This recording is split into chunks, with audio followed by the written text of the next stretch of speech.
एक और ईंट गिर गई दीवारे हयात से, नादां ये कह रहा है नया साल मुबारक। अरे तू तो इतना नादान है, तुझको ये भी नहीं पता कि ये जश्न मनाने का मौका नहीं, ये तो सोचने का मौका है, ये तो रोने का मौका है, ये तो अफसोस करने का मौका है, ये तो अपने आप को जांचने का मौका है। आय अल्लाह, जिंदगी में 1 साल और कम हो गया, अपनी कब्र से 1 कदम और करीब हो गए, अपने अंजाम से 1 कदम और करीब हो गए। आय अल्लाह, कल तक 39 साल के थे, आज 40 साल के हो गए, कल तक 42 साल के थे, आज 43 साल के हो गए। आय अल्लाह, जिंदगी का 1 साल और कम हो गया। आय अल्लाह, इस मौके पर मुझे तो गौर करना चाहिए कि 1 साल में मैंने क्या खोया, क्या पाया, कौन सी कमी अपनी दूर की, कौन सी नई चीज मैंने हासिल की। हैप्पी न्यू ईयर मना रहा है। आज हमारा नौजवान लंबे लंबे प्लान बना रहा है, नया साल की तैयारी अभी से कर रहा है, किसको किसको कार्ड भेजना है, किसको किसको हैप्पी न्यू ईयर लिख के स्टेटस लगाना है।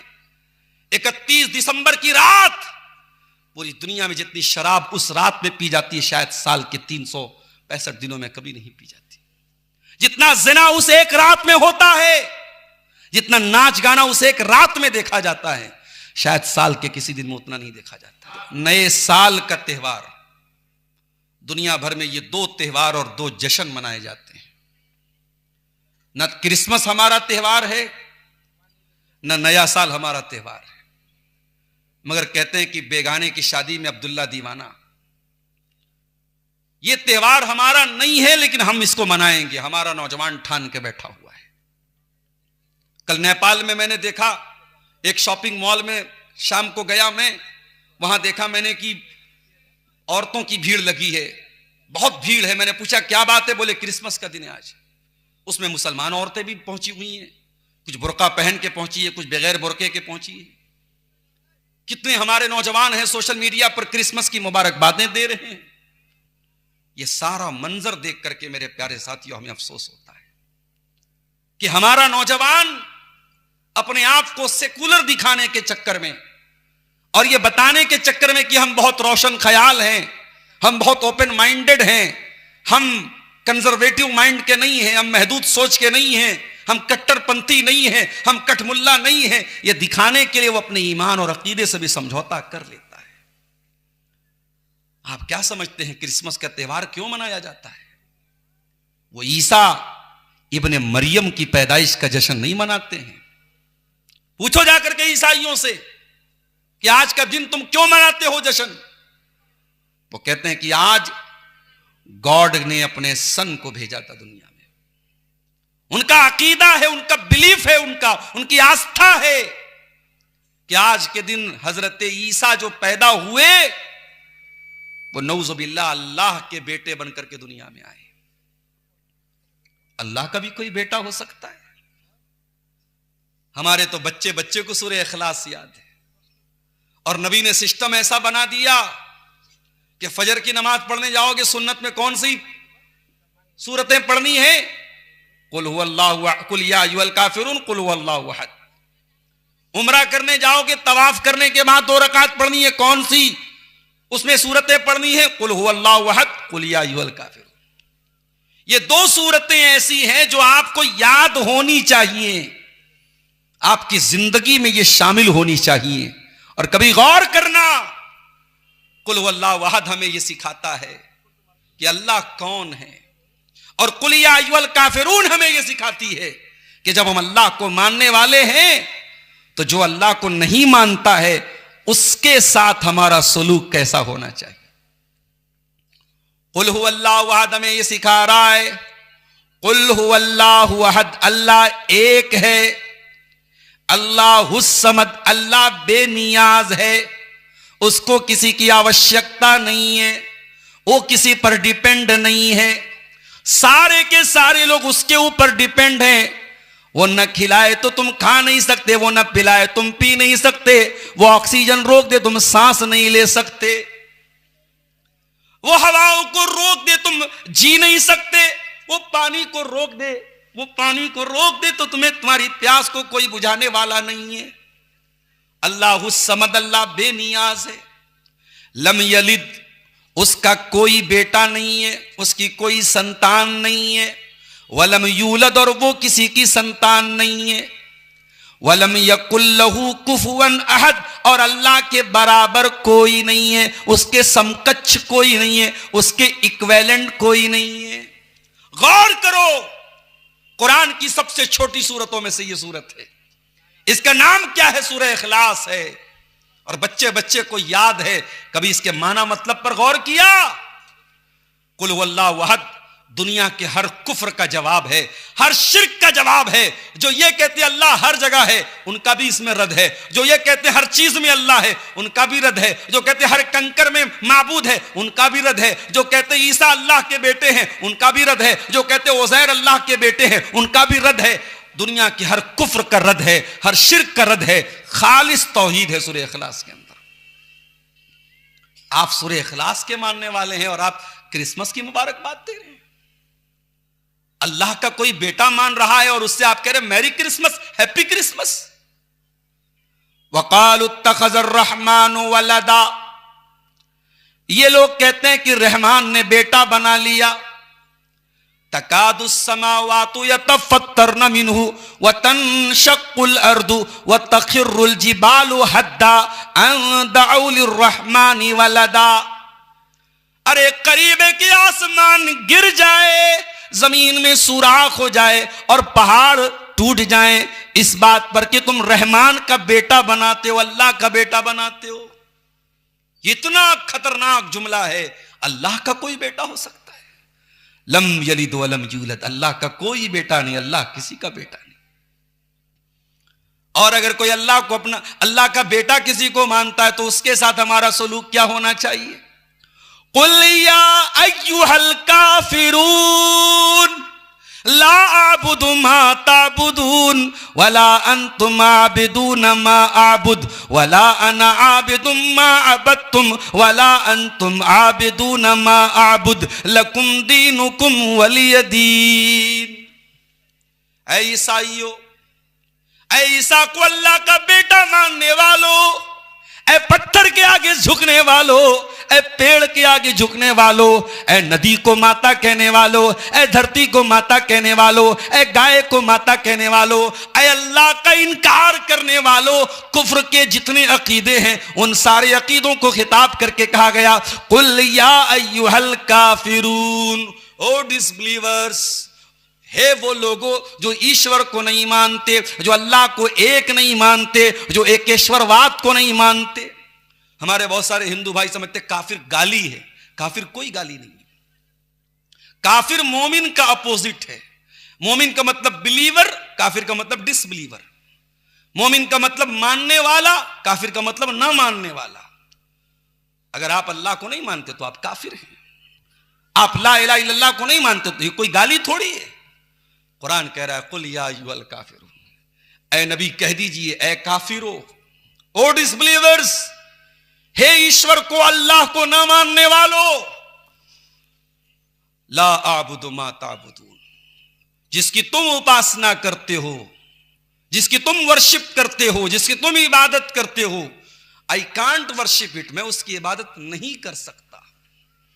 और जिसकी मैं इबादत करता हूं, वला अंतुम आबिदून मा आबुद, जब तक तुम शिर्क कर रहे हो, अल्लाह को छोड़ के किसी स्टैचू की इबादत कर रहे हो, किसी पेड़ की पूजा कर रहे हो, किसी नदी की इबादत कर रहे हो, किसी धरती को माता मान रहे हो, तो जब तक तुम शिर्क कर रहे हो तुम मेरे अल्लाह की तुम उपासना नहीं कर रहे हो।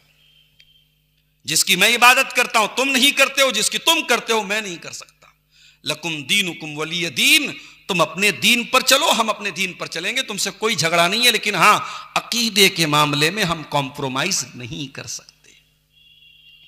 ये कुरान का पैगाम है मेरे नौजवानों। हम आपको मानवता से नहीं रोकते, भाईचारा से नहीं रोकते, सौहार्द से नहीं रोकते, प्रेम से नहीं रोकते। आज देश का माहौल क्या बना दिया गया। क्रिसमस का त्योहार आया, एक चर्च के बाहर एक मजहब के लोगों ने, एक धर्म के लोगों ने अपने मजहब की चीजें जाके चलाना शुरू कर दिया। हम इसके विरोधी हैं। हमें ये कहने का पूरा अधिकार है कि अगर कोई क्रिसमस मना रहा है अपने चर्च में जाकर के अपने तरीके से वो मना रहा है, हमें कोई ऑब्जेक्शन नहीं होना चाहिए। इस मुल्क में विभिन्न धर्मों के, विभिन्न जातियों के लोग हैं। हर धर्म के मानने वाले को अपने धर्म पर अमल करने का अधिकार है। हमें उसके अधिकार से उसको महरूम करने का कोई हक नहीं है। मेरे प्यारे साथियों, हमारा नौजवान क्रिसमस मना रहा है, स्कूलों में बच्चे सांता क्लॉस बन रहे हैं, औरतें अपने बच्चों को लेके जा रही हैं, सांता क्लॉस के ड्रेस में बच्चा जा रहा है स्कूल में। स्कूल में सिखाया जा रहा है कि साहब ऊपर से टॉफी आ रही है, ईसा अलैहिस्सलाम पैदा हुए तो आसमान से चॉकलेट गिर रहा है, बच्चे के दिमाग में यह भरा जा रहा है। और आपका मानना साहब हमारा बेटा तो कटिहार के सबसे बड़े स्कूल में पढ़ रहा है। मदरसा मदरसा मदरसा, जिसको आज हम बड़ा हकीर समझते हैं, यह मदरसा है तेरा, मैं कदा नहीं साकी, यहां की खाक से इंसान बनाए जाते हैं।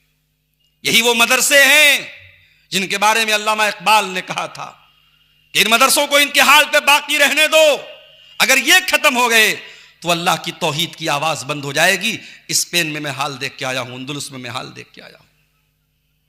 ये मदरसे जब तक है मेरे प्यारे साथियों, और इसीलिए जिनकी नीयतें खराब है वो यही चाहते ये मदरसे बंद हो जाएं, काल अल्लाह की आवाजें बंद हो जाएं, काल रसूल की आवाजें बंद हो जाएं। ये मदरसे जब तक मौजूद हैं तौहीद की आवाज आपके कानों तक पहुंचती रहेगी। मेरे प्यारे साथियों, इन मदरसों की हिफाजत करो, इन मदरसों के चलाने वालों का सपोर्ट करो, इन मदरसों से जुड़े हुए उलमा का सपोर्ट करो मेरे प्यारे साथियों। वरना ये नौजवान नस्ल, आज जावेद अख्तर जैसा आदमी, कभी आप जाकर के पता लगाइए जावेद अख्तर का बाप कौन था, उसका दादा कौन है, उसका खानदान कैसा है। वो जावेद अख्तर किसी ऐरे गहरे नत्तू खैरे खानदान का आदमी नहीं है। अल्लामा फजल हक खैराबादी, मुस्तर खैराबादी और कौन कौन उलमा के खानदान से जावेद अख्तर साहब का ताल्लुक है। दादा आलिम, परदादा आलिम, नाना आलिम, और ऐसे आलिम जिन्होंने किताबें लिखी हैं। अगर आप दीनी तालीम से नहीं जुड़ेंगे मेरे प्यारे साथियों, दादा आलिम हो, परदादा आलिम हो, नाना आलिम हो, लेकिन अगर आप दीनी तालीम से नहीं जुड़ेंगे तो इस बात का खतरा है कि आपका भी वही हाल हो सकता है जो जावेद अख्तर का हाल हुआ है। तो मानने को तैयार ही नहीं कि कोई गॉड है, कोई अल्लाह है, कोई रब है। वो तो ये मानता है साहब दुनिया ऑटोमेटिक बन गई, अपने आप बन गई। और साहब ऐसे लोगों को दुनिया कहती है बड़े ज्ञानी हैं, ये बड़े इंटेलेक्चुअल हैं, बड़े तार्किक हैं, बड़े लॉजिक से बात करते हैं। अरे मैं कहता हूं जो इंसान अपने क्रिएटर को न पहचाने, अपने रब को न पहचाने, दुनिया की नजर में वो इंटेलेक्चुअल हो जाए, ज्ञानी हो जाए, अल्लाह की नजर में वो सबसे बड़ा जाहिल है, सबसे बड़ा स्टूपिड है, सबसे बड़ा बेवकूफ है। अल्लाह की नजर में ज्ञानी कौन है, अल्लाह की नजर में जीनियस कौन है, अल्लाह की नजर में बुद्धिमान कौन है, अल्लाह की नजर में अक्लमंद कौन है। आइए कुरान से पूछते हैं, इन्न फी खल्क़िस समावाति वल अर्दी वख्तिलाफिल लैली वन नहारी लआयातिल लिउलिल अलबाब। आसमानों की पैदाइश में, जमीन की पैदाइश में और रात और दिन के आने जाने में अक्लमंदों के लिए, बुद्धिमान लोगों के लिए निशानियां हैं। अय अल्लाह कौन है बुद्धिमान, कौन है अक्लमंद, कौन है जीनियस? फरमाया अल्लज़ीना यज़्कुरूनल्लाह क़ियामन व क़ुऊदन व अला जुनूबिहिम। अक्लमंद वो है जो खड़े होकर के नमाज पढ़ सकते तो खड़े होकर पढ़ते हैं, खड़े होकर नहीं पढ़ सकते तो बैठ के पढ़ते हैं, बैठ के नहीं पढ़ सकते तो लेट कर पढ़ते हैं। ऐ मुसलमान, तुझे तेरे पैर सलामत हैं, तुझे बैसाखी के सहारे की जरूरत भी नहीं है। तेरे घर के करीब में मस्जिद की अजान की आवाज तेरे कानों तक पहुंच रही है, हय्या अलस सलाह की आवाज तेरे कानों तक पहुंच रही है, फजर की अजान में अस्सलातु खैरुम मिनन नौम की आवाज भी तेरे कानों तक पहुंच रही है मुसलमान, तू कितना बड़ा नमक हराम है अपने मालिक का, जिस मालिक की जमीन पे रहता है, जिस मालिक का दिया अनाज खाता है, जिस मालिक की ऑक्सीजन में सांस लेता है, उस मालिक के लिए तुझे सजदा करने का भी टाइम नहीं है। मस्जिद तो बना ली शब भर में, ईमा की हरारत वालों ने, मन अपना पुराना पापी था, बरसों में नमाजी बन न सका। ये हमारे बुजुर्ग हजरात ये 70 साल वाले, 60 साल वाले बूढ़े ये मस्जिदों में ना जाएं तो कितनी मस्जिदों में फजर में ताला नहीं खोलेगा मेरे साथी। हमसे बड़ा नमक हराम कौन होगा? अरे हमसे अच्छा तो वो कुत्ता है जिसका मालिक उसको थोड़ा सा हड्डी दिखा देता है तो कुत्ता अपने मालिक के लिए दुश्मन के ऊपर भौंकता है और मौका पड़े तो जान दे देता है। हमसे ज्यादा नमक हलाल तो वो घोड़ा है। वल आदियाति तबहा फलमूरियाति कदहा फलमुगीराति सुबहा फअतरन बिही नक़ा फवसतन बिही जमा। जिसका मालिक उसे थोड़ा सा चारा खिलाता है और वो घोड़ा अपने मालिक का इतना वफादार होता है, जंग के मैदान में दुश्मन की सफों को चीरता हुआ पहुंचता है, अपने मालिक के लिए जान दे देता है, मगर अपने मालिक को पीठ से नहीं उतारता है। हम तो नमाज तक पढ़ने को तैयार नहीं है मेरे साथी। और हम दुनिया की नजर में बड़े ज्ञानी हैं साहब, बड़े अक्लमंद हैं, बड़े हम इंटेलेक्चुअल हैं। कुरान कहता है अक्लमंद वो लोग हैं अल्लज़ीना यज़कुरून अल्लाह क़ियामन व क़ुऊदन व अला जुनूबिहिम, जो खड़े होकर के अल्लाह को याद करते हैं, जो बैठ करके अल्लाह को याद करते हैं, जो लेट करके अल्लाह को याद करते हैं। आजकल हमारे नौजवानों को नींद नहीं आती है। किसी को रात को 2 बजे देखो ऑनलाइन है, 3 बजे सो करके उठो फिर देखो ऑनलाइन है, फोन करके पूछो भाई तू ऑनलाइन क्यों है, क्या बात है? अरे क्या बताऊं मौलवी साहब, नींद नहीं लग रही है, लगा हुआ है स्नैपचैट पे, लगा हुआ है इंस्टाग्राम पे, हमें खूब खबर है आप कहां लगे हुए हैं। मेरे नौजवानों, जिसके दिल में अल्लाह का डर होता है उसकी नींद कहां लगती है? आओ जरा कुरान से पूछते हैं। जुमा का दिन था, अपने फजर की नमाज अगर मस्जिद में पढ़ी होगी, इमाम साहब ने सूरह सजदा पढ़ाई होगी तो सूरह सजदा की आयत भी आपके कानों से टकराई होगी। ततजाफा जुनूबुहुम अनिल मज़ाज यदऊन रब्बहुम खौफन व तमा व मिम्मा रज़क़नाहुम युनफिकून। मेरे नेक बंदे वो हैं, मेरे मुत्तकी बंदे वो हैं, उनकी पीठ उनके बिस्तर से अलग होती है, उनको रातों में नींद नहीं आती। जब दुनिया रात में आराम से कंबल में रजाई में सो रही होती है, मेरे नेक बंदे रजाई से निकलकर, कंबल से निकलकर अल्लाह के सामने आंसू बहाते हैं, अल्लाह के सामने रोते हैं, अल्लाह को पुकारते हैं। व मिम्मा रज़क़नाहुम युनफिकून, और हमने जो रोजी दी है उसमें से वो खर्च करते हैं। अच्छा, तहज्जुद के बाद अल्लाह ने खर्च करने का जिक्र क्यों किया? उलमा ने 2 बात लिखी है। तहज्जुद पढ़ोगे तो माल में बरकत होगी। जो परेशान है कारोबार से, बिजनेस में लॉस हो रहा है, कारोबार में नुकसान हो रहा है, उनको तरीका बता रहा हूं, तहज्जुद पढ़ना शुरू कर दो, इंशाअल्लाह बरकत होगी। एक तो उलमा ने बताया कि इसका यह फायदा है, तहज्जुद पढ़ोगे बरकत होगी। और दूसरा फायदा क्या है? तहज्जुद पढ़ोगे तो हाथ ऊंचा होगा। गांव की मस्जिद बन रही है, 5000 देने वाले थे, 10,000 देने का जज्बा पैदा होगा, दिल बड़ा होगा, हाथ ऊंचा होगा, अल्लाह की राह में खर्च करने का जज्बा पैदा होगा। तो अक्लमंद वो लोग हैं जो अल्लाह को याद करते हैं, खड़े होकर के, बैठ करके, लेट करके। वयतफक्करून फी खल्क़िस समावाति वल अर्ज़ि रब्बना मा खलक़्ता हाज़ा बातिला। और अक्लमंद कौन लोग हैं? फरमाया वो लोग हैं जो आसमानों और जमीन में गौर करते हैं। जमीन और आसमान पे जो गौर करते हैं वो अक्लमंद है। इसका मतलब कि साइंस पढ़ने के बाद इंसान अल्लाह की और करीब आ जाएगा अगर ढंग से वो साइंस पढ़ेगा।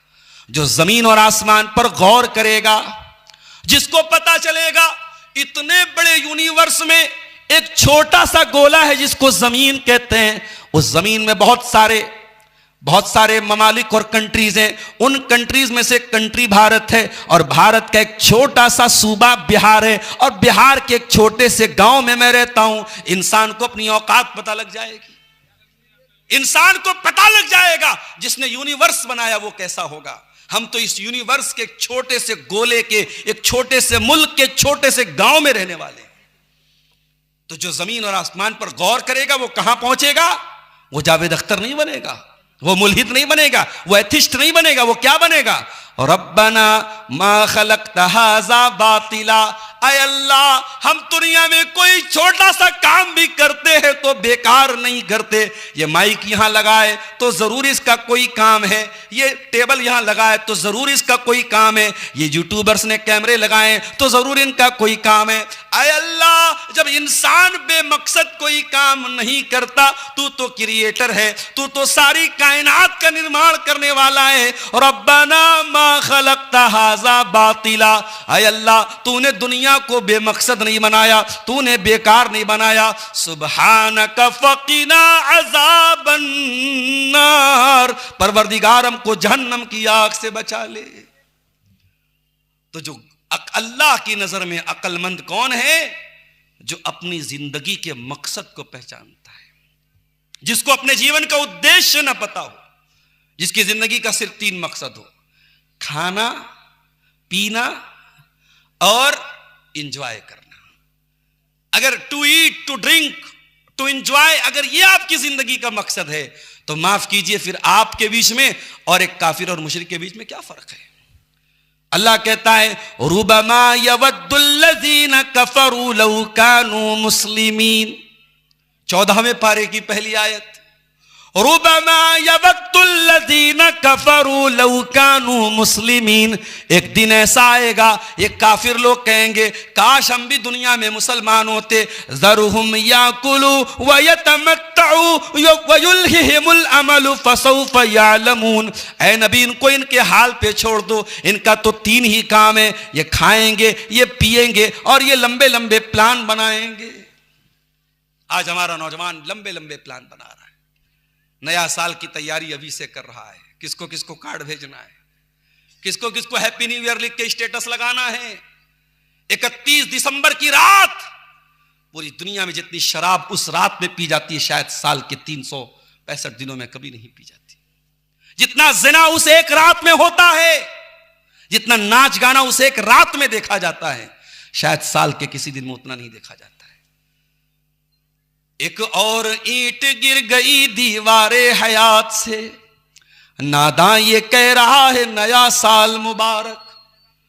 अरे तू तो इतना नादान है, तुझको ये भी नहीं पता कि ये जश्न मनाने का मौका नहीं, ये तो सोचने का मौका है, ये तो रोने का मौका है, ये तो अफसोस करने का मौका है, ये तो अपने आप को जांचने का मौका है। आय अल्लाह जिंदगी में 1 साल और कम हो गया, अपनी कब्र से 1 कदम और करीब हो गए, अपने अंजाम से 1 कदम और करीब हो गए। आय अल्लाह कल तक 39 साल के थे, आज 40 साल के हो गए, कल तक 42 साल के थे, आज 43 साल के हो गए। आय अल्लाह जिंदगी का 1 साल और कम हो गया। आय अल्लाह इस मौके पर मुझे तो गौर करना चाहिए कि 1 साल में मैंने क्या खोया, क्या पाया, कौन सी कमी अपनी दूर की, कौन सी नई चीज मैंने हासिल की।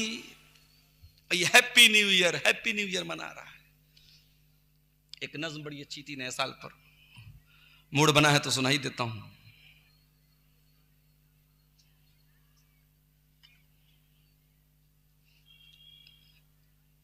हाँ, नया साल पर, हाँ सुनिए। नादां तेरे जीवन से है एक और घटा साल, नादां तेरे जीवन से है एक और घटा साल, फिर क्यों तू मनाता है हर एक साल नया साल। जो बात गलत है वो छुपाना भी गलत है, सच है जी नया साल मनाना भी गलत है। ये नफ्स का धोखा है, ये शैतान की है चाल, फिर क्यों तू मनाता है हर एक साल नया साल। 1 साल के आने पे खुशी है तुझे इंसान, लेकिन तुझे इस बात की परवाह नहीं नादां।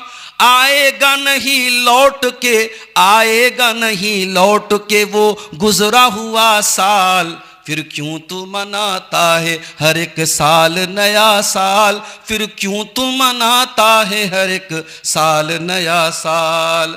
घर बार में गैरों की तरह दीप जलाना, घर बार में गैरों की तरह दीप जलाना, मेहमान बुलाना, नए पकवान बनाना, इस्लाम में जायज़ नहीं ये रस्म, इस्लाम में जायज़ नहीं ये रस्म ज़दा साल। नादां नादां तू मनाता है हर एक साल नया साल। ये साल गुनाहों में गुजारा है मुसलसल, ये साल गुजारा है गुनाहों में मुसलसल। गफलत ही में सोता रहा जाफर तू हर एक पल। ये साल गुनाहों में गुजारा है मुसलसल, गफलत ही में सोता रहा जाफर तू हर एक पल। अब नेकियां कुछ कर ले तुझे फिर से मिला साल, फिर क्यों तू मनाता है हर एक साल नया साल। ये इबरत की चीज है मेरे प्यारे साथियों, ये गौर करने की चीज है कि हमारी जिंदगी के से एक साल और कम होने जा रहा है और हम खुशी मना रहे, हम जश्न मना रहे। मेरे प्यारे साथियों, अभी मैंने 3 दिन पहले बनारस की सड़कों पर देखा कि नौजवान रात में 11 बजे पूरी स्पीड में बाइक चला रहा है। अच्छा, हमारे मुसलमान नौजवान इन सब चीजों में थोड़ा ज्यादा नजर आते हैं। 11 बजे बाइक चला रहा है, क्या कर रहा है साहब? राइडर है, राइडर, फुल स्पीड में। अच्छा, वो बाइक भी महंगी वाली गाड़ियां लोग चलाते हैं, वो नॉर्मल बाइक नहीं होती, स्पोर्ट्स बाइक होती है, बुलेट होती है। पूरी स्पीड में, कोई 100 की स्पीड में चला रहा, कोई 120 की स्पीड में चला रहा है। अपनी जान को भी खतरे में डाल रहा है, दूसरों की जान को भी खतरे में डाल रहा है। अरे नादान, ये जिंदगी एक बार चली जाएगी तो दोबारा नहीं मिलेगी। अपनी जान को खतरे में न डाल। ये जिंदगी अल्लाह की अमानत है, ये जवानी अल्लाह की अमानत है। इसे नुमाइश में न गुजार, इसे अय्याशियों में न गुजार। इस जवानी का हिसाब देना पड़ेगा तुझे। अल्लाह के प्यारे नबी फरमाते हैं, नेमतान मगबूनुन फीहिमा कसीरुम मिनन नास। 2 नेमतें ऐसी हैं जिनकी लोग कदर नहीं करते, जिनके बारे में लोग धोखे में पड़े हुए हैं। 2 नेमतें ऐसी हैं, सबको मिलती हैं लेकिन लोग कदर नहीं करते, लोग धोखे में पड़े हुए हैं। नंबर 1 अस्सेहत, सेहत की तंदुरुस्ती की दौलत। शुगर हो गया, चलो भैया चिकन नहीं खा सकते, रसगुल्ला नहीं खा सकते, मिष्टी नहीं खा सकते। हमें कभी आपके इलाके से जाता हूं तो हमारे घर वाले पूछते हैं बिहार बंगाल में क्या खास बात है। मैंने कहा उधर मिठाई बहुत अच्छी मिलती है। कलियाचक में कभी कभी गया तो गरम गरम बिल्कुल जो है खजूर के गुड़ की जो मिठाई वहां मिलती है, बड़ी जबरदस्त होती है। मैं कभी जाता हूं तो जरूर उसको खरीद लेता हूं घर के लिए। अब लेकिन आप सोचिए, इतनी बड़ी नेमत है और आप महरूम हो जाते हैं। इसीलिए 40 साल के जब लोग हो जाएं तो डॉक्टर लोग कहते हैं कि मीठा थोड़ा कम कर दो भाई, वरना शुगर होने का डर ज्यादा रहता है। अच्छा, जिसको शुगर हो जाता है वो चाय तो पिएगा बगैर चीनी वाली, उससे पूछो चाय पियोगे? हाँ पिएंगे। कौन सी? बिना चीनी की। और मिठाई गपा गप खाएगा। ये अजीब बात है। जिस चीज से इंसान को रोका जाता है उसकी मोहब्बत उसके दिल में पैदा हो जाती है। आज तंदुरुस्ती है, कल होगी कि नहीं होगी गारंटी नहीं। अरे आप अपनी जिंदगी पर गौर कीजिए। जब आप 30 साल के थे, जो एनर्जी आपके बदन में थी, 35 साल में वो एनर्जी नहीं है। 40 साल में और कम हो गई, 45 साल में और कम हो गई। इंसान जैसे जैसे आगे बढ़ता है जिंदगी ढलान पे चली जाती है। आज सेहत की हालत है, आज तंदुरुस्ती की हालत है। आज चोराडागी में जलसा है, आप 40 किलोमीटर बाइक चला के चले आए। 50 साल के हो जाएंगे, नहीं चला के आ पाएंगे। आज तंदुरुस्ती है, इसकी कदर कर लो मेरे साथियों, कल ये तंदुरुस्ती दोबारा नहीं मिलेगी। और दूसरी नेमत क्या है? अल फराग, टाइम की नेमत है, समय की नेमत है। इंसान की सबसे बड़ी पूंजी उसका समय है और इसीलिए अल्लाह ने कुरान में समय की कसम खाई है। कहीं फरमाया वल फज्र, फजर की कसम, कहीं फरमाया वल अस्र, अस्र की कसम, जमाने की कसम, कहीं फरमाया वल लैल इज़ा यग़शा, रात की कसम, कहीं फरमाया वन नहार इज़ा तजल्ला, दिन की कसम, कहीं फरमाया वज़्ज़ुहा, चाश्त के वक्त की कसम। अल्लाह ने टाइम की कसम खाई है, यह बताने के लिए कि समय बहुत कीमती है।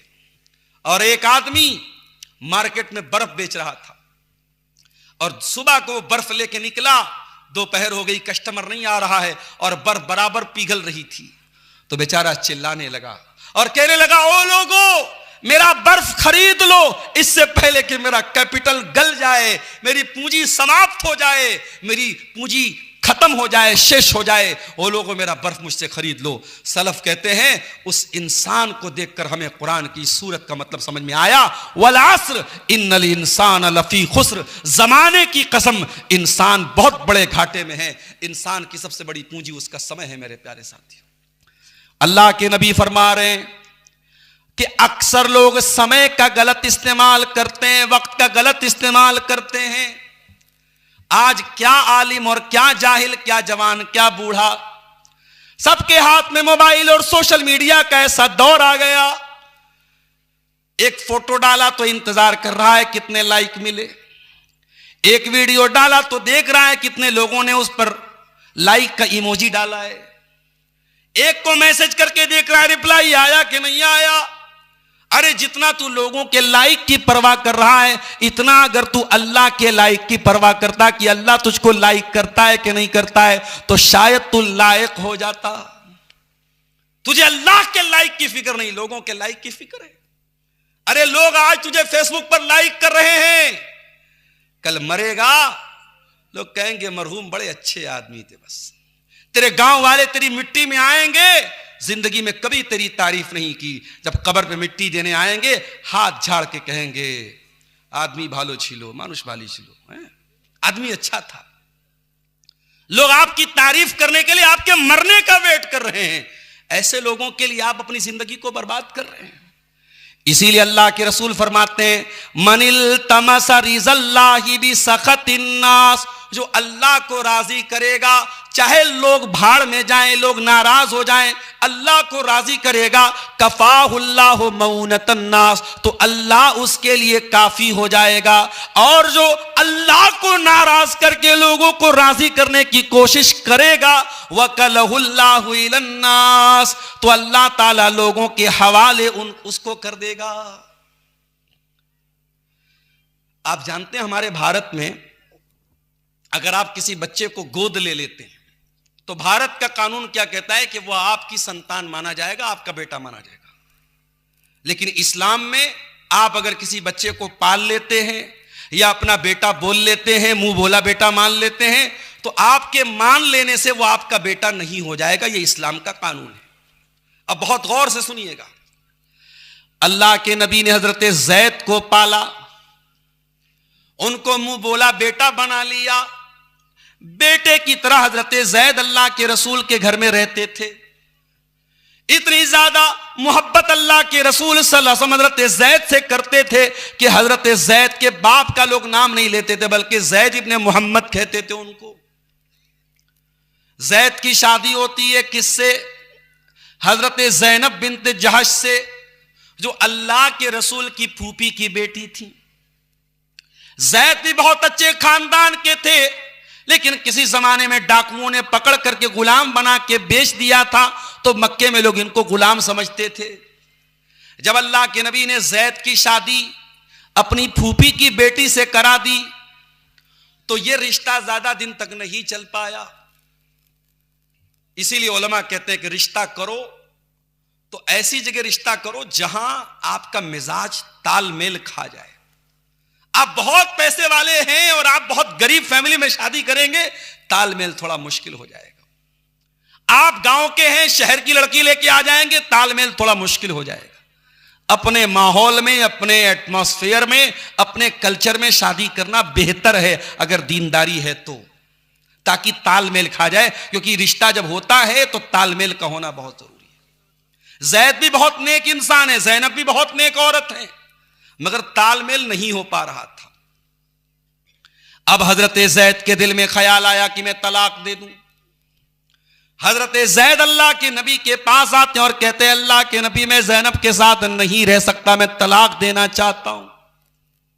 अल्लाह ताला की तरफ से यह बता दिया गया कि अल्लाह के रसूल, ज़ैद अपनी बीवी को तलाक दे देंगे, और जब वो तलाक दे देंगे और ज़ैनब की इद्दत पूरी हो जाएगी, तो ऐ मेरे रसूल आपको उस औरत से शादी करनी होगी। ताकि दुनिया से ये रस्म खत्म कर दी जाए कि अगर कोई मुंह बोला बेटा है तो वो सगा बेटा नहीं है, क्योंकि सगा बेटा होता तो सगे बेटे की बीवी तो बहू होती है और बहू से ससुर की कभी शादी नहीं हो सकती। ज़ैद की मुतल्लका बीवी से अल्लाह के रसूल का निकाह अल्लाह ताला ने करने का हुक्म दिया ताकि इस रस्म को तोड़ दिया जाए, इस रिवाज को तोड़ दिया जाए। लेकिन अल्लाह के नबी को डर पैदा हुआ कि लोग क्या कहेंगे, लोग क्या कहेंगे। लोग तो डायरेक्ट यही बोलेंगे कि मोहम्मद रसूलुल्लाह ने अपनी बहू से शादी कर ली। अल्लाह के नबी के पास ज़ैद आए, ज़ैद ने कहा अल्लाह के नबी मैं तलाक देना चाहता हूं अपनी बीवी को। आपने फरमाया अमसिक अलैका ज़ौजक वत्तक़िल्लाह। आपने कहा ज़ैद अपनी बीवी को तलाक मत दे, उसको निकाह में बाकी रख। वतुख्फी फी नफ्सिका मल्लाहु मुब्दी। और ए नबी आपको पता था कि तलाक हो जाएगी और आपको शादी करनी होगी ज़ैनब से, लेकिन आप अपने दिल में इस बात को छुपा रहे थे। वह तख्शन्नास, और ए मेरे नबी आप लोगों से डर रहे थे। कभी जिंदगी में अल्लाह के नबी लोगों से नहीं डरे, इस मौके पर लोगों का एक डर आपके दिल में पैदा हुआ कि लोग क्या कहेंगे। अल्लाह ने फरमाया वल्लाहु अहक्कु अन तख्शा। ए मेरे नबी लोगों से मत डरिए, अल्लाह से डरिए। अल्लाह ज्यादा हकदार है कि अल्लाह से डरा जाए। लोगों की परवाह मत करो। जब मसला दीन का आ जाए, शरीयत का आ जाए, तो अल्लाह ने जो कहा है उस पर अमल करो, लोगों की परवाह मत करो। नबी ने शादी कर ली हजरत ज़ैनब से। अब साहब बातें बनने लगी। इसके पहले हजरत ज़ैनब के पहले अल्लाह के रसूल के निकाह में ऑलरेडी 4 बीवियां थी, ज़ैनब 5वीं बीवी थी। लोगों ने कहा साहब ये रसूल तो बड़े अजीब, यहूदियों ने कहा ये रसूल तो बड़े अजीब रसूल है, ये अपने मानने वालों के लिए इन्होंने अलग कानून बनाया, अपने लिए अलग कानून बनाया। ये तो साहब 4 के बाद 5वीं शादी कर रहे हैं। एक एतराज किया लोगों ने, फिर दूसरा एतराज किया कि चलो ठीक है ये रस्म बहुत गलत थी, तो इस रस्म को तोड़ना जरूरी था, तो रसूल ने ही क्यों तोड़ा, कोई और तोड़ देता। और फिर तीसरा सवाल कि नबी ने अपनी बहू की से शादी कर ली, अपने बेटे की बीवी से शादी कर ली। अल्लाह ने एक आयत में तीनों सवालों का जवाब दे दिया। कौन सी आयत? सूरह आज़ाब के अंदर आयत उतारी गई, मा काना मुहम्मदुन अबा अहदिम मिर रिजालिकुम। ओ लोगो, मोहम्मद सल्लल्लाहु अलैहि वसल्लम किसी मर्द के बाप नहीं है, उनकी औलाद में कोई मर्द नहीं है, उनके तो सारे बच्चे बचपन में इंतकाल कर गए, उनके औलाद में कोई लड़का जो है नहीं है जो जवान हो करके मर्द बना हो। मोहम्मद सल्लल्लाहु अलैहि वसल्लम किसी मर्द के बाप नहीं है। आज हमारे यहां लोग कहते हैं साहब इसको लड़का नहीं हुआ, इसकी तो नस्ल नहीं चलेगी। अरे अगर किसी को सिर्फ लड़कियां हैं वो दिल छोटा ना करे, जिसके सिर्फ लड़के हैं वो बहुत खुश नहीं है। दुनिया में आपकी औलाद नेक होना चाहिए मेरे साथियों। अगर आपको सिर्फ अल्लाह ने बेटियां दी हैं, अपनी किस्मत में नाज कीजिए। नबियों को अल्लाह ने बेटियां दी हैं, नबियों को अल्लाह ने बेटियों का बाप बनाया है। हमारे आखिरी नबी 4 बेटियों के बाप थे। तो बेटी अगर है तो दिल मत छोटा करो मेरे भाई। बेटा है तो बहुत अच्छी बात है, बेटा नहीं है कोई बात नहीं, इसमें कोई खराबी की बात नहीं, कोई कमी की बात नहीं। फरमाया मा काना मुहम्मदुन अबा अहदिम मिर रिजालिकुम। मोहम्मद सल्लल्लाहु अलैहि वसल्लम किसी मर्द के बाप नहीं है। वलाकिर रसूल अल्लाह, बल्कि वो अल्लाह के रसूल हैं। जब वो अल्लाह के रसूल हैं तो कान खोल के सुन लो, तुम्हारे लिए जो नियम बनाया गया कि 4 से ज्यादा तुम शादी नहीं कर सकते, मोहम्मद रसूलुल्लाह अल्लाह के रसूल हैं। अल्लाह ताला उनको इस नियम से छूट भी दे सकता है, तुम्हें इस पर कोई एतराज का अधिकार नहीं है। वलाकिर रसूल अल्लाह, वो अल्लाह के रसूल हैं। व खातमन नबिय्यीन, और वो आखिरी नबी हैं, उनके ऊपर सारे दीन को मुकम्मल कर दिया गया है, उनको आखिरी नबी बना के भेजा गया है। अगर वो रस्म रिवाज को नहीं तोड़ेंगे तो कौन तोड़ेगा। मेरे प्यारे साथियों, नबी ने जब लोगों की परवाह नहीं की तो तुम लोगों की परवाह क्यों करते हो। अपनी जिंदगी को अल्लाह और उसके रसूल के तरीके पर गुजारो। लोग क्या कहते हैं इसके चक्कर में मत पड़ो। लोग आपकी तारीफ करने के लिए आपके मरने का इंतजार करते हैं। और ये दुनिया, ये बड़ी जालिम दुनिया है मेरे साथियों। आज जुमा का दिन था, सूरह आला की तिलावत आपने जुमा की नमाज में सुनी होगी। सूरह आला की आयत भी आपके कानों से टकराई होगी। बल तुसिरूनल हयातद दुनिया वल आखिरतु खैरुन व अबका। मेरे बंदो, तुम दुनिया की जिंदगी को सब कुछ समझते हो, जबकि आखिरत की जिंदगी ज्यादा बेहतर और ज्यादा बाकी रहने वाली है। न दुनिया की दौलत हमेशा रहने वाली है, न दुनिया की औरत तुम्हारे हमेशा काम देने वाली है, न दुनिया की तंदुरुस्ती हमेशा रहने वाली है, न दुनिया का माल हमेशा तुम्हारे काम आने वाला है, न दुनिया की जमीन और जायदाद हमेशा तुम्हारे काम आने वाली है। जैसे ही इंतकाल हो जाएगा, दिल की धड़कन बंद हो जाएगी, सारी जमीन जायदाद तुम्हारे वारिसों की हो जाएगी, औलाद की हो जाएगी, बीवी की हो जाएगी। तुम तो खाली हाथ दुनिया से जाओगे। 2 गज जमीन में तुमको दफनाया जाएगा, तुमको कफन के सफेद कपड़े में कफनाया जाएगा, और उस कफन में कोई पॉकेट भी नहीं होगा, कोई नोटों की गड्डी लेके नहीं जाओगे, कोई करेंसी लेके नहीं जाओगे, कोई चेकबुक लेके नहीं जाओगे, खाली हाथ दुनिया से जाओगे। एक साहब ने एक दिन मसला पूछा, मौलवी साहब, घर में अब्बा का इंतकाल हो गया है, और इंतकाल के बाद जब मैयत को नहलाना होता है तो मैयत के बॉडी पर जो कपड़ा होता है शरीर पर, वो तो उतार नहीं सकते, तो उसको कैंची से काट देते। तो कहा कि मौलवी साहब, उस कपड़े का क्या करें? मैंने कहा भाई, वो कपड़ा अब तो इस्तेमाल के लायक तो नहीं है, काटा जा चुका है उसको, तो उस कपड़े को आप कहीं फेंक दीजिए, डिस्ट्रॉय कर दीजिए, नष्ट कर दीजिए।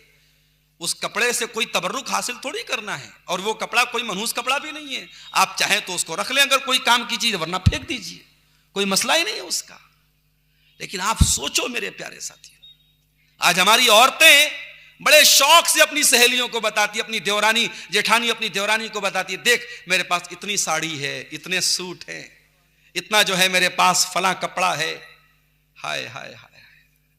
और इंसान मरता है तो इतना मजबूर है कि उसकी बॉडी से कपड़ा कैंची से काट के उतारा जा रहा है। ऐ इंसान, तू सिर्फ अपनी मौत पर गौर कर तो शायद तू दुनिया से दिल लगाना छोड़ देगा। दुनिया में आप नहाने जाते हैं, जाड़े का मौसम आया, गीजर लगा दिया है। मैं कहीं जाता हूं इस सर्दी के मौसम में, तो लोगों बाथरूम में भाई गीजर लगाए, नहीं लगा तो गर्म पानी लाओ, ठंडे पानी से नहीं नहा सकते। सफर में है, गला बैठ जाएगा, सर्दी जुकाम हो जाएगी, तकरीर करना है हमको। अल्लाह अकबर। मरने के बाद कौन पूछता है भाई? मरने के बाद कौन पूछता है कि गर्म पानी से नहाना है कि ठंडे पानी से नहाना है? जिंदगी भर हमेशा गीजर के पानी से नहाता रहा। आज नहलाने वाला नहीं पूछ रहा है कि तुझे ठंडे से नहलाऊं कि गर्म से नहलाऊं। दुनिया में अपने पसंद के साबुन से नहाता रहा, लाइफ बॉय से नहाता रहा, डब से नहाता रहा, बाल पर पसंद का शैम्पू लगाता रहा, चेहरे पर फेस वॉश लगाता रहा, दाढ़ी पर सीरम लगाता रहा, बॉडी पर लोशन लगाता रहा। आज मरने के बाद तुझे दूसरे नहला रहे हैं, कोई तेरी गंदगी साफ कर रहा है, कोई तेरे बदन पे पानी डाल रहा है, कोई तुझे कफन का कपड़ा कफना रहा है, और नहलाने के बाद, कफनाने के बाद अपनी फॉर्च्यूनर पे चलने वाला, अपनी रूफ टॉप वाली गाड़ी से सर निकाल के दुनिया को अपनी शान शौकत दिखाने वाला आज जब मर गया है, जनाजा निकला है, तो 4 लोगों के कंधे पे सवार होकर कब्रिस्तान जा रहा है और दुनिया को ये पैगाम दे रहा है, हो लोगों, बहुत मैंने जिंदगी गुजार ली, अब अपना अमल लेकर के अल्लाह के पास जा रहा हूं, अपनी नेकी लेके अल्लाह के पास जा रहा हूं, अपना गुनाह लेके अल्लाह के पास जा रहा हूं। अब न कब्र में तुम मेरे काम आओगे, न कयामत के दिन तुम मेरे काम आओगे। कब्र में उतारा जा रहा है, बेटे की आंखों से आंसू बह रहे हैं, बाप का जनाजा है, भाई की आंखों से आंसू बह रहे, भाई का जनाजा है, मगर भाई अपने बाप के साथ कब्र में अपने भाई के साथ सोने को तैयार नहीं है, बेटा अपने बाप के साथ जनाजे के साथ सोने को तैयार नहीं है। अरे सोना तो बहुत दूर की बात है, 24 घंटे से ज्यादा कोई डेड बॉडी नहीं रखता है, कोई शरीर को नहीं रखता है। अरे जल्दी से दफना दो वरना बॉडी में से महक आने लगेगी, बदबू आने लगेगी। और जिस हिसाब से ऑनलाइन का दौर चल रहा है, मेरा जुमला नोट कर लीजिए, आने वाले 10-20 सालों के बाद यह भी होगा, बाप का इंतकाल होगा, बेटा फोन करेगा ऑनलाइन, हाँ भाई आ जाओ, कफना दो दफना दो मेरी जान छूटे। वो दौर भी आने वाला है, सब ऑनलाइन होगा, तो बाप का जनाजा भी ऑनलाइन करवाया जाएगा। कोई इमाम साहब पैसा लेके जनाजा पढ़ा देंगे, कोई कब्र बनाने वाला कब्र में बेटा बस घर में बैठ के दुआ कर देगा। वो पता नहीं दुआ भी करेगा कि नहीं करेगा। इसीलिए मैं कहता हूं, अपनी औलाद में से किसी एक बच्चे को आलिम बनाओ। उत्तर प्रदेश में एक जगह है मुबारकपुर, वहां एक जनाजे में मैं गया, वहां एक बहुत बड़े मौलाना का जनाजा था, मौलाना फजले हक मुबारकपुरी। उनके 5 बेटे हैं, सब आलिम है माशाअल्लाह। बाप का जनाजा आया, हर बेटा इस काबिल है कि बाप का जनाजा पढ़ा सकता है। बड़े बेटे ने जनाजे की नमाज पढ़ाई।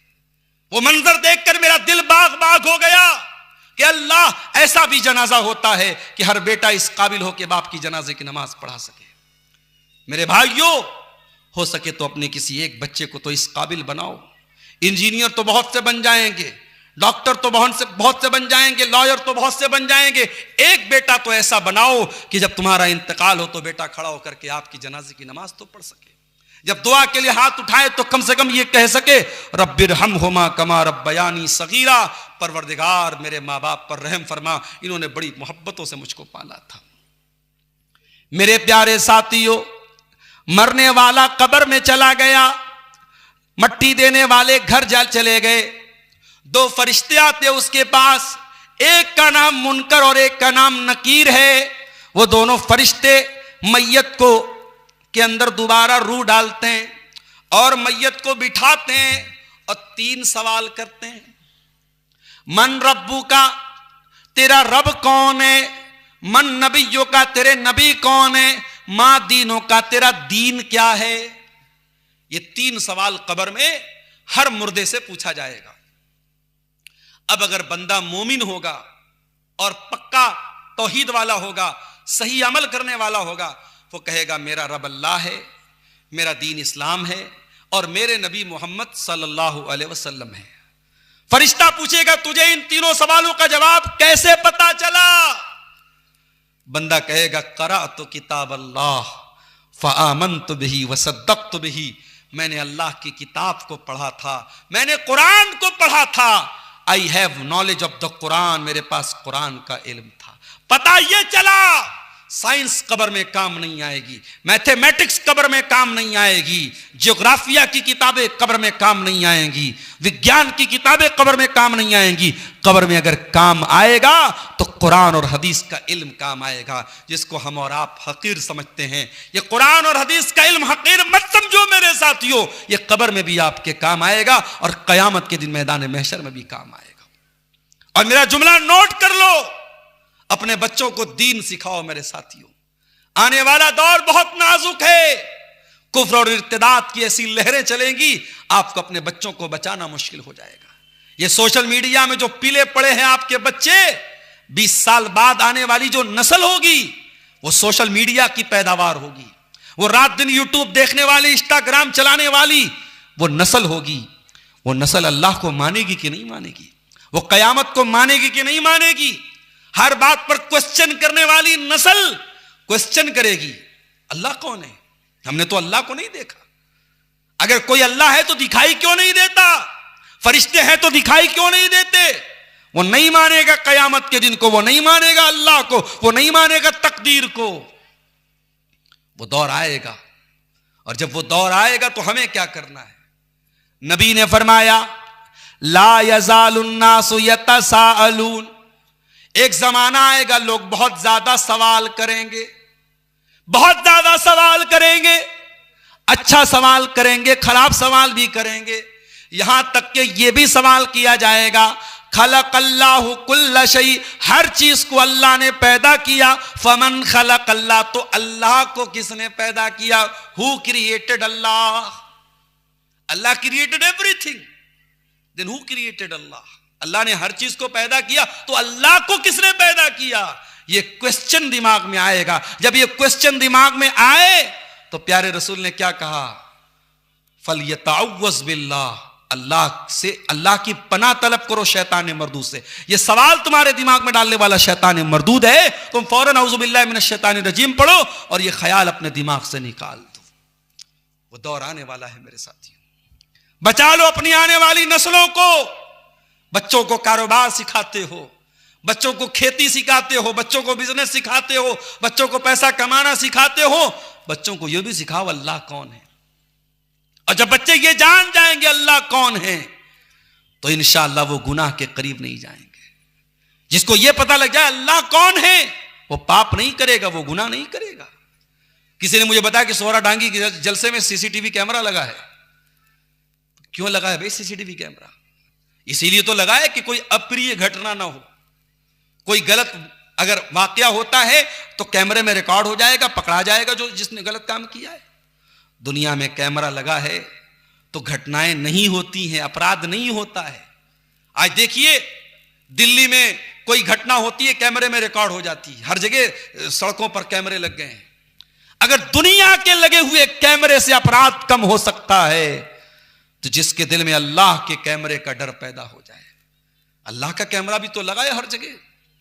यालमु खाइनतल आयुनि व मा तुख्फी सुदूर, अल्लाह तुम्हारी आंखों की चोरी को भी जानता है, तुम्हारे दिल के भेद को भी जानता है। इन्नहु अलीमुम बिज़ाति सुदूर, वो तुम्हारे सीनों में छुपे हुए भेद को भी जानता है।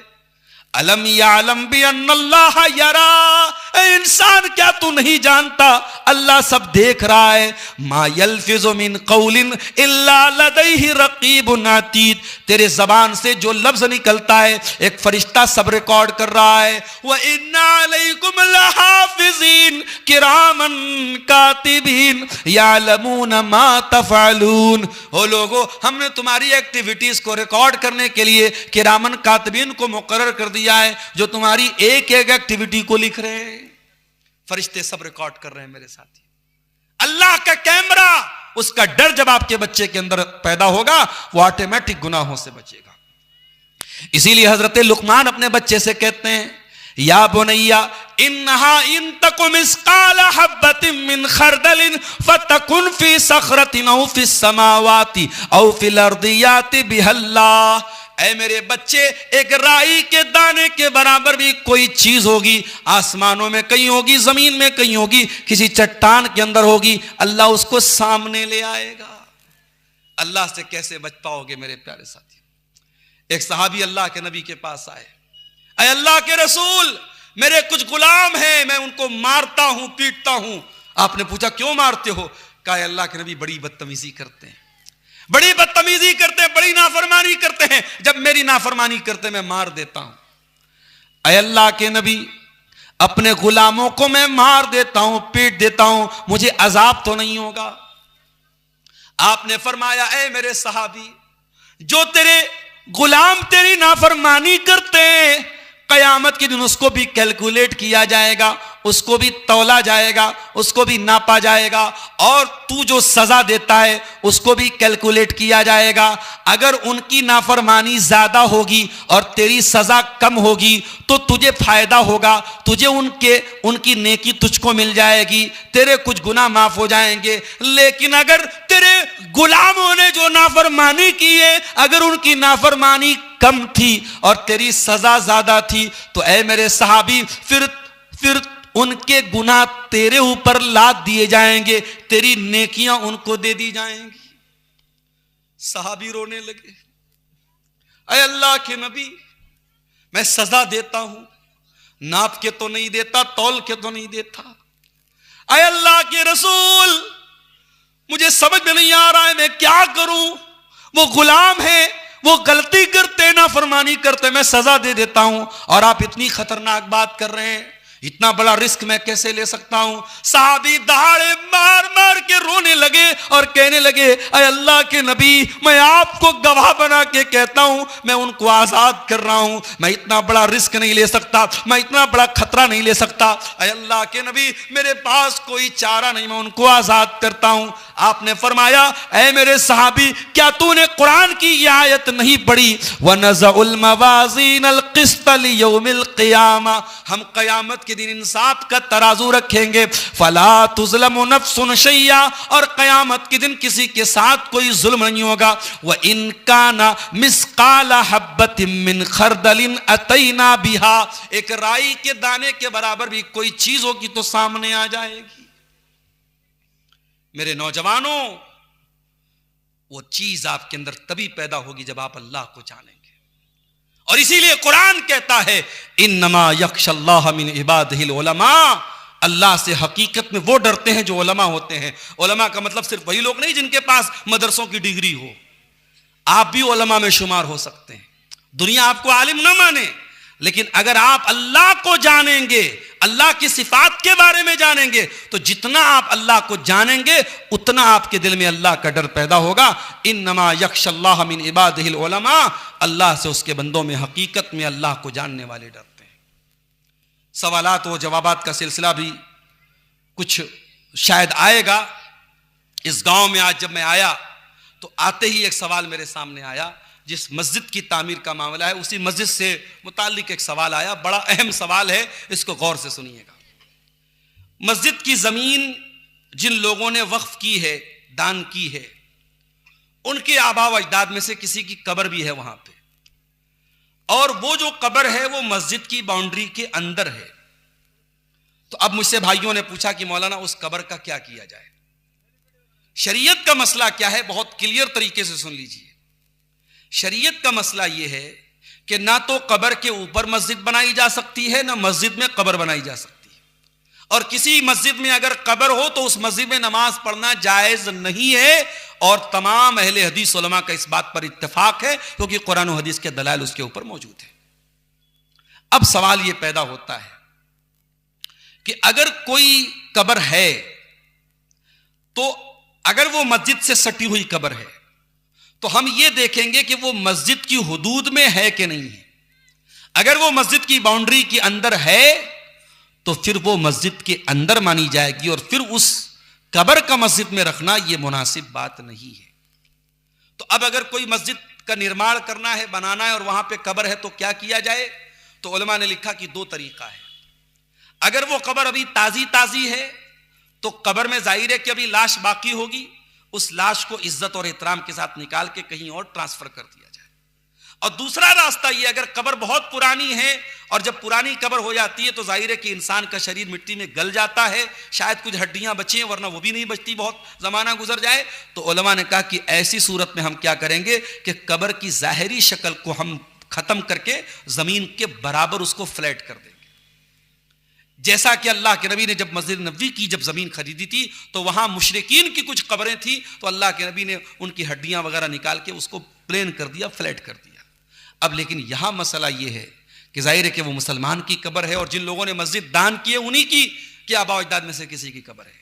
तो उस कब्र के बारे में मुझे जो बात ज्यादा मजबूत समझ में आ रही है, सही समझ में आ रही है, बाकी मैंने यहां के जिम्मेदारों से कहा कि आप यहाँ के जो इलाकाई उलमा हैं, चूंकि ये एक सीरियस मसला है और मस्जिद बन जाएगी तो फिर कंट्रोल करना मुश्किल हो जाएगा। और मैं बंगाल की कई मस्जिदों को जानता हूं, यूपी की कई मस्जिदों को जानता हूं, जहां यही गलती की गई और कब्र थी मस्जिद में और उसको छोड़ दिया गया, और वहां कब्र पे जो है वैसी मस्जिद बना ली गई। और बहुत सारे गांवों में वहां कुछ लोग नमाज पढ़ते हैं, कुछ लोग नहीं पढ़ते हैं, आपस में इख्तिलाफ होता है। वो सिचुएशन आपके यहाँ न पैदा होने पाए, इसलिए मुझको जो मुनासिब लगता है कि आप जब मस्जिद का नौ निर्माण कर रहे हैं, मस्जिद की तामीर नौ कर रहे हैं, तो कोशिश ये कीजिए कि आप उस कब्र को छोड़ करके आप मस्जिद की बाउंड्री खड़ी कीजिए। उसमें अगर कुछ जमीन चली जाती है तो चली जाए, आप उसका लालच मत कीजिए, लेकिन उसको मस्जिद की बाउंड्री के बाहर कर दीजिए ताकि आप इस रिस्क से बाहर आ जाएं। क्योंकि अगर मस्जिद की बाउंड्री के अंदर है, मस्जिद के गेट में आप दाखिल और अंदर वो कब्र है, तो फिर ये चीज मुनासिब नहीं है। अगर किबला की तरफ है तब तो बहुत खतरनाक बात है। अगर जैसा कि यहां मुझे लोगों ने बताया कि वो पूरब साइड में है, किबला के अपोजिट साइड में है, तो भी वो गलत है, क्योंकि वो मस्जिद के प्रेमिसेस के अंदर है, मस्जिद की बाउंड्री के अंदर है, इसलिए उसका मस्जिद में होना ठीक नहीं है। वल्लाहु आलम बिस्सवाब। आप इस सिलसिले में अपने इलाकाई उलमा से तहकीक जरूर कर लें। मेरे प्यारे साथियों, मैं अर्ज ये कर रहा था कि आज हमारा जो नौजवान है वो गाफिल पड़ा हुआ है, कभी क्रिसमस मना रहा है, कभी नया साल मना रहा है। और जो तकरीर के शुरू में मैंने जो आयत पढ़ी थी, कुरान के 17वें पारे की पहली आयत, वो आयत हमें एक मैसेज दे रही है। इक़्तरब लिन्नास हिसाबहुम वहुम फी गफलतिन मोरिजून, के लोगों के हिसाब का टाइम करीब आ चुका है लेकिन लोग फिर भी गफलत में पड़े हुए हैं। जब परीक्षा का टाइम आता है तो बहुत बेवकूफ किस्म का स्टूडेंट जो पढ़ाई में कभी ध्यान नहीं लगाता है वो भी बैठ करके पढ़ाई करता है, मेहनत करता है। जिसको पास होना है, जिसको ये पता है अगर मैं फेल हो जाऊंगा तो मेरी जिंदगी बर्बाद हो जाएगी, वो मेहनत करता है। मेरे भाइयों, हमारे हिसाब का टाइम करीब आ चुका है। मौत कभी भी आ सकती है। वजाअत सकरतुल मौत बिल हक़्क़ि ज़ालिका मा कुन्त मिन्हु तहीद। मौत आएगी और जिस दिन मौत को आना होगा हम 1 मिनट पहले मर नहीं सकते, 1 मिनट बाद में नहीं मर सकते। दुनिया ने बहुत तरक्की कर ली लेकिन मौत का इलाज अभी तक तलाश नहीं किया जा सका। युद्रिकुमुल मौत वलौ कुन्तुम फी बुरूजिम मुशय्यदा, तुम शीशा पिलाई हुए दीवारों के अंदर कैद हो जाओ तब भी मौत तुमको आकर के रहेगी। मेरे प्यारे साथियों, इसके पहले कि मौत आए हम उस हिसाब की तैयारी कर लें। ये 2-3 सवालात आए हैं जिसको जवाब देख लेते हैं। ग्रुप लोन का यहां ज्यादा चर्चा है, क्या होता है ग्रुप लोन में? शेख तौहीद साहब कुछ बताइए आप।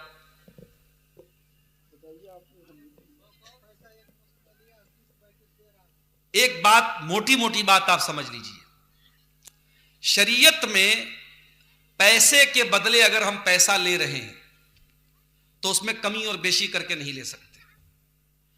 अगर मैंने आपको 1 लाख रुपया दिया और यह तय करके दिया कि आप मुझे वापस 1,20,000 लौटाएंगे तो वो 20,000 शरीयत की नजर में सूद है, ब्याज है, हराम है, रिबा है। शरीयत ये कहती है कि आप किसी को भी अगर पैसा उधार देते हैं, कर्ज देते हैं, लोन देते हैं तो लोन पर आप किसी भी प्रकार का बेनिफिट नहीं ले सकते। इसीलिए अगर आप कोई सामान गिरवी रखते हैं किसी के पास तो गिरवी सामान रख करके जो आपको लोन दे रहा है उस गिरवी सामान से अगर वो बेनिफिट उठा रहा है तो वो भी सूद में आता है, वो भी हराम है। इसलिए बहुत सारी जगहों पे क्या होता है कि मकान लोग किसी को किराए पे देते हैं तो उसकी शक्ल क्या है कि 10 लाख रुपया वो एडवांस ले लेते हैं पूरा और उसको मकान रहने के लिए दे देते हैं। अब वो 2 साल, 4 साल, 5 साल रहता है और फिर जब जाने लगता है वो 10 लाख उठा के वापस देते हैं। उलमा ने इसको भी हराम कहा है, ये भी सूद की एक शक्ल है। क्यों? क्योंकि आपने 10 लाख के बदले 10 ही लाख दिया है मगर बेनिफिट क्या आपने उठाया? मकान में रहने का बेनिफिट आपने उठाया। तो कर्ज पे किसी भी प्रकार का बेनिफिट उठाना ये इस्लाम में जायज नहीं है। इमाम अबू हनीफा रहमतुल्लाह अलैह ने एक आदमी को कर्जा दिया और वो कर्जा नहीं लौटा रहा था।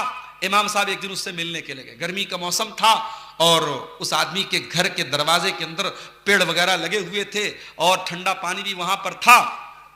इमाम साहब ने दरवाजा खटखटाया, थोड़ी देर के बाद आदमी आया। उसने कहा, अरे इमाम साहब आप मेरे दरवाजे पर आप आए हैं और बाहर खड़े धूप में, अरे अंदर आइए, पेड़ की छांव में बैठिए और ठंडा पानी पीजिए, पैसे का लेन देन होता रहेगा। इमाम साहब ने कहा, माफ करना, तुमसे मेरा जो संबंध और ताल्लुक था वो अपनी जगह है, इस वक्त मैं तुमसे कर्जा लेने आया हूं और शरीयत ये कहती है कि कर्जे पर किसी प्रकार का मुनाफा नहीं ले सकते।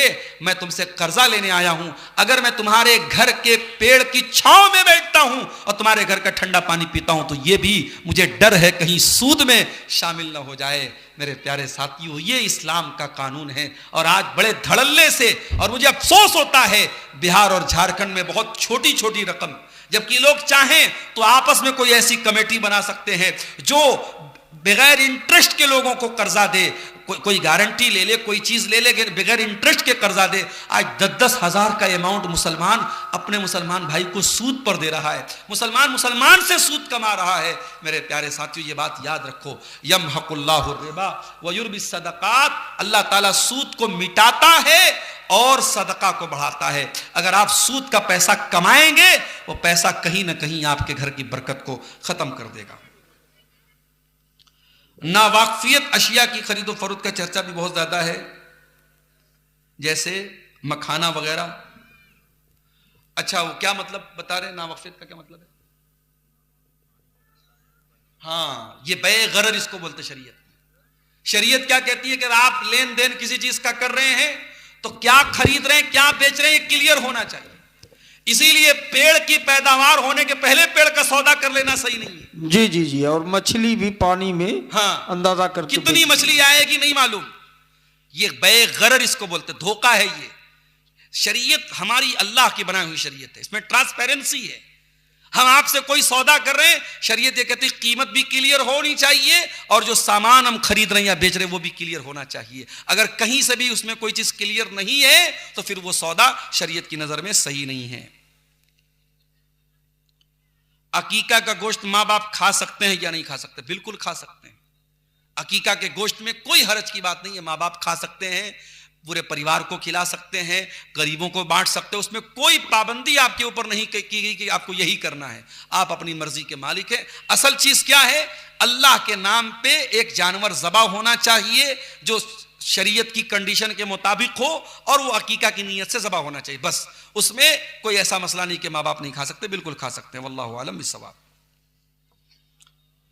मैयत का ऐलान मस्जिद के माइक से करना कैसा है? आज के खुतबे में किसी आलिम ने कहा कि बिदअत और इस मसले को लेकर गांव में बहुत हलचल है। देखिए, हदीस में मैयत का ऐलान दौरे जाहिलियत के तरीके से जो होता था उसको अल्लाह के नबी ने मना किया है। इत्तला देने के लिए अगर ऐलान किया जाए तो वो मना नहीं है। भाई आज गांव में तमाम लोगों को मालूम हो जाता है मस्जिद के माइक से ऐलान होता है, उसमें क्या हरज की बात है? उसमें तो नहीं। वो दौरे जाहिलियत में नौहा के तरीके पर मैयत का नाम ले लेकर उसकी खूबी बयान कर करके जो है ऐलान होता था, उसको अल्लाह के नबी ने मना किया है।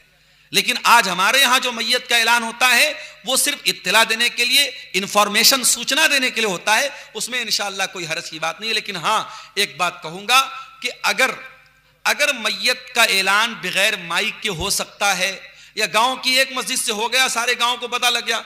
हमारे बनारस की मैं बात बताऊं, एक मोहल्ले में 10 मस्जिद है और 10 करीब करीब में है, 10 से ऐलान हो रहा है हाजी साहब का इंतकाल हो गया, हाजी साहब का इंतकाल हो। सुनते सुनते कान पक जाता है। 15 मिनट के अंदर 10 मस्जिदों में ऐलान होता है। तो ये चीज थोड़ी गलत है कि ये बहुत ज्यादा हो रहा है। लेकिन इत्तला देने के लिए अगर मस्जिद में ऐलान होता है तो इसको इतना बड़ा इशू बनाना ठीक नहीं है। वल्लाहु आलम बिस्सवाब। जज़ाकुमुल्लाह खैर जज़ा। अगर कोई लड़का उसकी शादी में दहेज में पैसा लिया और फिर बाद में उसको हिदायत हुआ और वो कहा कि पैसा वापस करना चाहूं तो कर सकता है या नहीं, और वापस करना कैसा है? बड़े कलेजे वाला लड़का है भाई। मिलता माल आजकल कोई छोड़ता नहीं है। इस बेचारे को मिला है, इसने ले लिया है, अब वापस करना चाहता है। तो अच्छा नहीं, इसमें तो यही लिया कि ले चुका है, लेना गलत था, उसने ले लिया, अब तौबा का ख्याल आया तो ससुर जी से बात कर ले कि भाई बाइक आप वापस ले लीजिए, 4 व्हीलर वापस ले लीजिए। तो अगर वापस देना चाह रहा है और ससुर अगर वापस ले रहा है तो कोई हरज की बात नहीं कर सकते। तौबा में भाई अगर हमने किसी का पैसा नाजायज तरीके से ले लिया तो तौबा की एक कंडीशन ये भी है कि पैसा वापस करना पड़ेगा। तो यहां वो वाली नाजायज शक्ल तो नहीं है भाई। ऐसा नहीं कि ससुर के ऊपर जबरदस्ती करके आदमी ले रहा है, वो एक रिवाज है, गलत रिवाज है, पड़ गया है। लेकिन अगर इंसान तौबा कर रहा है और उसका ख्याल है कि वापस कर देना चाहिए और ससुर ले रहा है तो वापस कर दे, कोई हरज की बात नहीं। ससुर अगर इनकार कर रहा है, नहीं भाई हमने दे दिया, हम वापस नहीं लेंगे, तो अब चूंकि तौबा कर चुका है तो इंशाअल्लाह गुनहगार नहीं होगा। लेकिन अगर तौबा कर लिया है तो एक बार ट्राई कर ले, शायद ससुर मान जाए। लेकिन अब आजकल क्या होता है, 50,000 की बाइक है, 2 साल बाद आप वापस करेंगे तो 25,000 की पड़ेगी, वो है हाफ वैल्यू हो जाएगी। तो आप देख लीजिए, एक बार ससुर जी से बात कर लीजिए। ससुर जी भी सोचेंगे कि हम वापस ले लेंगे, हमारी लड़की को ना वापस भेज दें, वो इतना बड़ा रिस्क लेंगे नहीं, मेरे ख्याल से मना कर देंगे। लेकिन अगर ले ले तो आप वापस कर सकते हैं। चंदा बहुत कम हुआ है, इसलिए आप हजरात से गुजारिश है कि और 10 मिनट मौलाना डॉक्टर अब्दुल गफ्फार साहब सलफी हैं कुर्सी पर, आप इनसे आए, मुसाफा करें और मस्जिद के लिए चंदा रखते जाए। जैसे मौलाना जर्जी साहब की तकरीर में होता है 20,000 30,000 चंदा हो जाता है। आप लोग भी आके मुसाफा करें। और जितने चैनल वाले हैं, मौलाना अब्दुल गफ्फार साहब मना नहीं करते हैं, सबको तकरीर रिकॉर्डिंग का मौका, अच्छा खासी कमाई है, इसलिए आप लोग भी 100-500 जो हो सके चंदा दे के जाइएगा मस्जिद के लिए। आइए सब लोग मुसाफा कीजिए मौलाना से। सवालात 1-2 और हैं, जवाब दे के बाद खत्म करते हैं। अगर कोई गैर मुस्लिम फोन किया और नमस्कार बोला तो हम उसको जवाब में उसको क्या कहेंगे आदाब के लिए?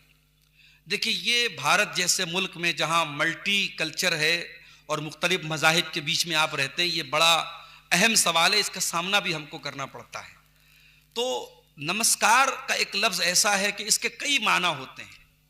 संस्कृत में नमन के माने किसी का एहतराम करना भी होता है, सम्मान करना, किसी के आगे झुकना भी होता है, किसी को सजदा करना भी होता है, और नमस्कार का मतलब कि मैं आपको नमन करता हूं। तो भाई एहतराम भी एक माना हो गया, झुकना भी एक माना हो गया, और इबादत के माना में भी नम का लफ्ज इस्तेमाल होता है। तो ये लफ्ज मशकूक लफ्ज है, डाउटफुल लफ्ज है, इससे हमें अवॉइड करना चाहिए। जब एक लफ्ज के कई माना और उसमें एक आध दो माना हराम हो तो हमें वो लफ्ज इस्तेमाल करने से बचना चाहिए। हां, कहीं ऐसा हो कि भाई हम किसी बॉस के अंडर में रह रहे हैं और वहां अगर हम वो लफ्ज इस्तेमाल नहीं करेंगे तो बहुत बड़े नुकसान का अंदेशा है, तो वहां दिल में ये नियत करके कि मैं यहां एहतराम के ही माना में कह रहा हूं और मजबूरी में कह रहा हूं, ये लफ्ज से मैं राजी नहीं हूं, वहां गुंजाइश निकल सकती है। लेकिन हमारे यहां क्या हो रहा है, छोटे मोटे मामलात में भी लोग नमस्कार को आदत बना लेते हैं। मैंने यूपी में देखा, यूपी में तो जाहिर है कि यहाँ से भी माहौल जो है थोड़ा अलग है, लेकिन वहाँ आदाब कह के लोग काम चला रहे थे, सलाम कह के। अगर आप बचना चाहें तो बचने के बहुत सारे रास्ते हैं, लेकिन हम इसको बड़ा सॉफ्ट में, हल्के में लेते हैं और लोग आमतौर से नमस्कार बोलते हैं। नहीं बोलना चाहिए, इससे अवॉइड करना चाहिए। जी, अंग्रेजी में बोल दे, गुड आफ्टरनून, गुड इवनिंग, ऐसा बोल दे, उसमें कम से कम ये वाली कवायद तो नहीं रहेगी। क्या औरत नाइटी पहन करके नमाज पढ़ सकती है? अगर वो नाइटी ऐसी है जो औरत के पूरे शरीर को ढांप रही है, पूरा शरीर उसका कवर है, और नाइटी टाइट नहीं है, चुस्त नहीं है, बदन के आज़ा जो है झलक नहीं रहे हैं, तो ऐसी नाइटी में नमाज हो जाएगी। नाइटी अपने आप में कोई जो है गलत लिबास नहीं है, एक आराम के लिए उसको रात में पहनने के लिए एक ड्रेस बनाया गया है। लेकिन बहुत सारी नाइटी ऐसी आती है जो है बड़ी ट्रांसपेरेंट होती है, टाइट होती है, तो जाहिर है कि ऐसी नाइटी में औरत का नमाज पढ़ना जायज़ नहीं है। ऐसी साड़ी में भी नमाज पढ़ना जायज़ नहीं है, ऐसे जो है सूट में भी नमाज पढ़ना जायज़ नहीं है। तो लिबास जो भी औरत पहने वो उसके लिए सातिर हो, पूरे बदन को, औरत का सिर्फ चेहरा और हथेली ये खुला होना चाहिए, बाकी उसका पूरा शरीर नमाज की हालत में ढका होना चाहिए। वल्लाहु आलम बिस्सवाब। ये चंद सवालात थे जिनका जवाब आपके सामने रखा गया। हम अल्लाह ताला से दुआ करते हैं रब्बुल आलमीन हम सबको नेक अमल, अच्छी समझ की तौफीक अता फरमाए। आखिर में जैसा कि शेख तौहीद साहब ने ऐलान किया है, इस मस्जिद के लिए आप हजरात, कुछ देर में आपके सामने बैठा हूँ, आप आएँ और आकर के आप इस मस्जिद के लिए काना अलैकुम रक़ीबा या अय्युहल्लज़ीना आमनुत्तक़ुल्लाह वक़ूलू क़ौलन सदीदा युस्लिह लकुम अअमालकुम व यग़फिर लकुम ज़ुनूबकुम व मन युतिइल्लाह व रसूलहू फ़क़द फ़ाज़ फ़ौज़न अज़ीमा। अम्मा बाद फ़इन्ना खैरल हदीथ किताबुल्लाह व खैरल हदी हदी मुहम्मदिन सल्लल्लाहु अलैहि वसल्लम व शर्रल उमूरि मुहदसातुहा व कुल्ल मुहदसतिन बिदअह व कुल्ल बिदअतिन दलालह व कुल्ल दलालतिन फिन्नार। अऊज़ु बिल्लाहि मिनश शैतानिर रजीम। बिस्मिल्लाहिर रहमानिर रहीम। इक़्तरब लिन्नासि हिसाबुहुम व हुम फ़ी ग़फ़लतिन मुअरिदून। वक़ाल तआला फ़ी मक़ामिन आख़र वमा ख़लक़तुल जिन्न वल इंस इल्ला लियअबुदून। वक़ाल अन्नबिय्यु सल्लल्लाहु अलैहि वसल्लम निअमतानि मग़बूनुन फ़ीहिमा कसीरुम मिनन नास अस्सिहतु वल फ़राग़।